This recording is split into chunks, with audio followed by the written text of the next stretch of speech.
Buenos días, queridos amigos y hermanos. Soy Yolanda de Juárez y soy parte del equipo pastoral de nuestra iglesia, nuestra amada iglesia, Alianza Cristiana de San Miguel.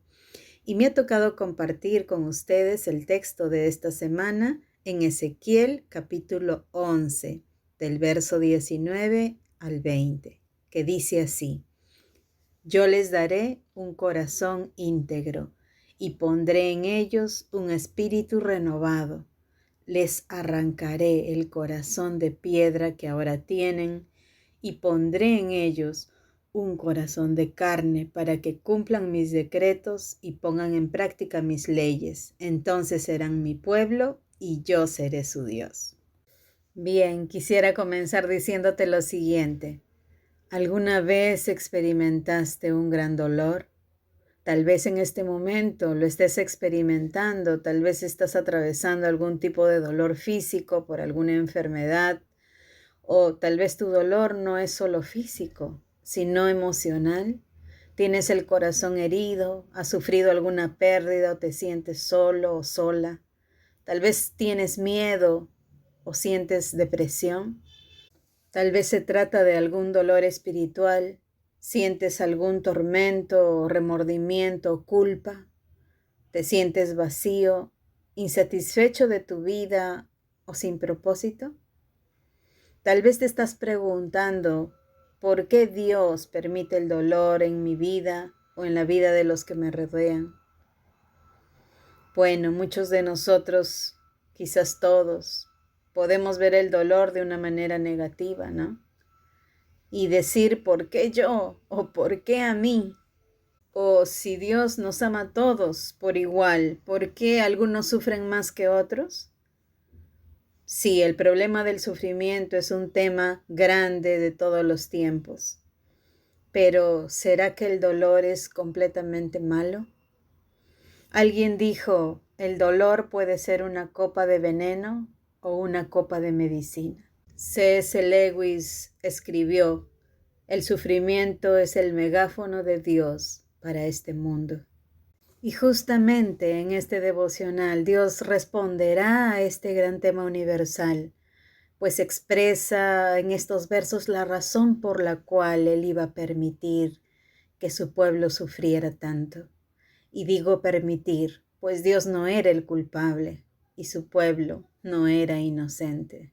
Ellos experimentarían las consecuencias de su obstinado corazón, de su actitud contraria a la voluntad de Dios, pero también contraria a su propio bienestar. Y vemos en primer lugar lo que Dios buscaba producir en ellos. El verso 19, la primera parte dice, yo les daré un corazón íntegro y pondré en ellos un espíritu renovado. Dios no estaba buscando solamente que corrijan una conducta externa como un cambio superficial y mecánico, como una religión o una disciplina aprendida por costumbre. No, Él quería un cambio más profundo, Él quería un cambio de corazón, quería producir un cambio de adentro hacia afuera. Por eso dice, yo les daré un corazón íntegro. Y la palabra integridad significa unidad de propósito, unidad de deseos, unidad de afecto. Sin embargo, el corazón de su pueblo estaba dividido, vez tras vez. Israel había prometido amar a Dios sobre todas las cosas y servirle únicamente a Él, pero habían otras cosas que deseaban más que a Dios. Habían otras personas que amaban más que a Él y por supuesto otros intereses. Otros ídolos habían llenado su corazón y tal vez nosotros no somos muy diferentes a ellos. Por eso era necesario un cambio de corazón, no solamente un cambio superficial de conducta. Y tal vez es lo mismo que nosotros necesitamos. En la versión del lenguaje actual dice, yo haré que cambien su manera de pensar y su manera de adorarme. ¿Usted piensa que es fácil cambiar nuestra forma de pensar? ¿Será fácil cambiar nuestras costumbres, nuestra forma de ver la vida y todo aquello en lo que hemos sido formados? Pues claro que no. Eso demanda tiempo y muchas circunstancias que lo propician. Pero además dice, Pondré en ellos un espíritu renovado, un espíritu nuevo. Él promete dar los recursos necesarios para ese tipo de cambios. Solamente Él puede obrar profundamente en la mente y el corazón humano. Solo Él puede ayudarnos a darnos cuenta para corregir nuestros afectos y poner en orden nuestras prioridades. Aún podemos llamarnos cristianos tú y yo y asistir a una iglesia, servir y hacer muchas cosas, pero estar amando a otras cosas más que a Dios. Por eso Él le dijo a su pueblo, ustedes con sus labios me buscan, pero su corazón está lejos de mí. ¿Acaso necesitamos nosotros también un cambio de corazón? ¿Necesitamos un cambio profundo? ¿Qué es lo que más deseamos ahora? ¿Es Dios? ¿Qué es lo que más quiero o busco?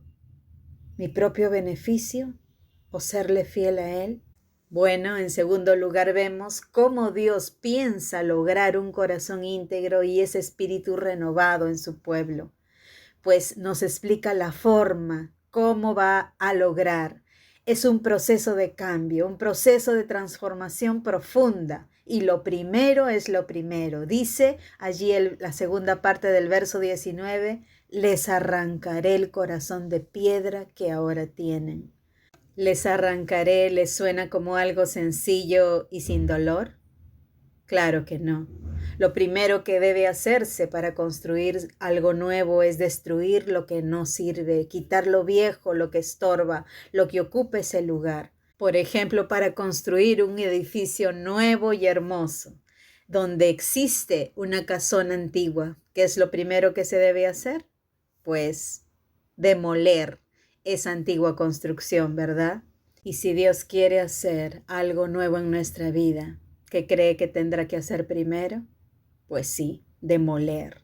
Demoler cosas que tal vez valoramos, que nos gusta o a las que nos hemos acostumbrado, pero debemos recordar que es una pérdida con un alto propósito. No podremos aspirar a algo mejor si no renunciamos primero. Recuerde, por favor, que Dios jamás va a permitir pérdidas en la vida de aquellos que ama sin un propósito mayor, sin un propósito significativo. Entonces, ¿estaría usted dispuesto a colaborar con Dios para un cambio significativo?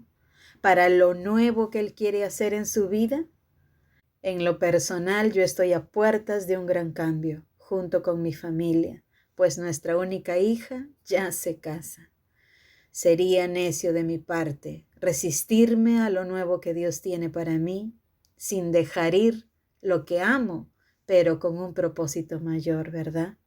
Dios nos ayude y nos dé las fuerzas para seguir avanzando y disfrutando lo maravilloso que Él tiene para nuestras vidas. Y bueno, dice, y pondré en ellos un corazón de carne para que cumplan mis decretos y pongan en práctica mis leyes.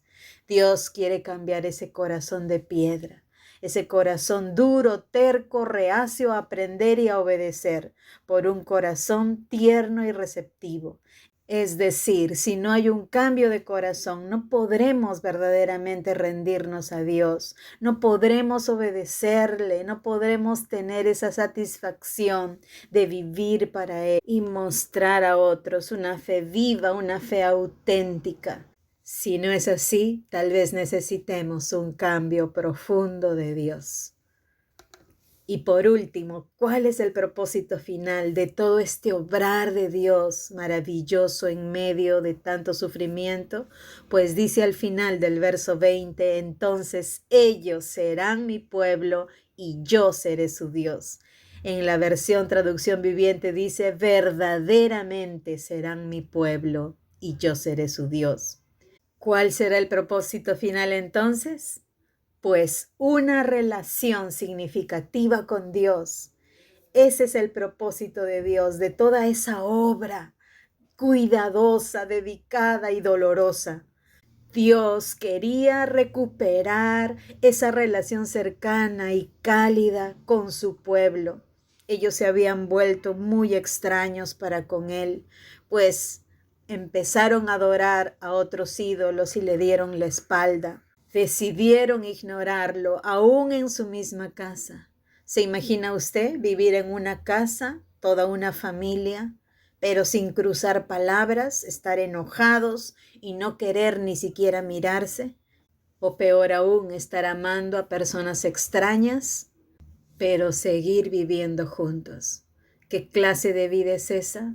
¿Cree usted que eso es lo que Dios quiere? Pues claro que no.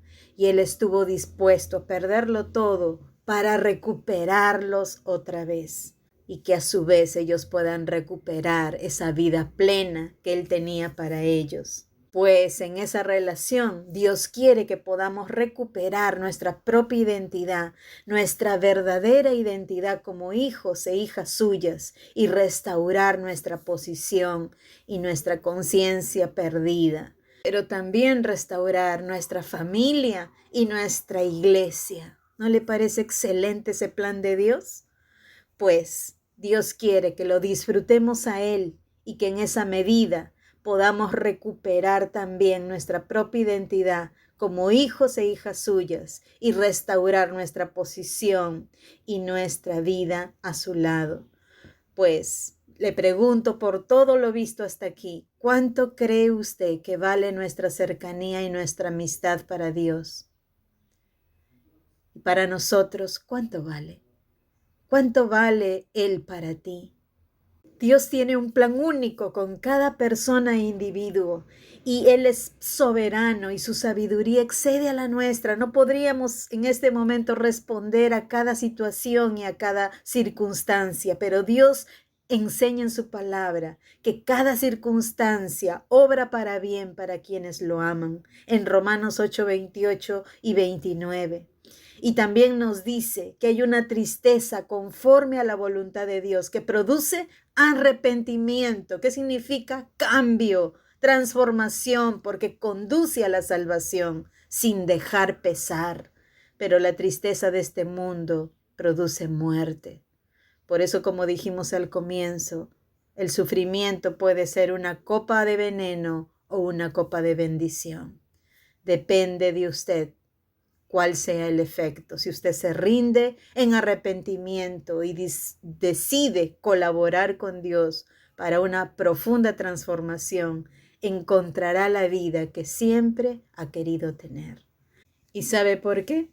Porque Dios le ama. Y aunque no lo pueda asimilar completamente, el amor de Dios es la respuesta más grande al sufrimiento. Dios quiere transformar ese sufrimiento en bendición, sea lo que sea que le haya pasado, y quiere aprovechar lo que usted ha vivido para traerle hacia Él, no porque Él quiera que sufra, sino porque quiere salvarle, quiere rescatarle, como le dijo a su pueblo: yo estoy contigo para salvarte, dice Jehová. Pero a ti no te destruiré, sino que te castigaré con justicia. De ninguna manera te dejaré sin castigo. Jeremías 30:11. Querido amigo y querido hermano, nuestro Dios es un Dios, un Padre fiel y responsable, y que le ama como nadie. Acérquese a Él con toda confianza y disfrute de su paternidad y verá todo lo que Dios puede hacer en su vida. Dios le bendiga.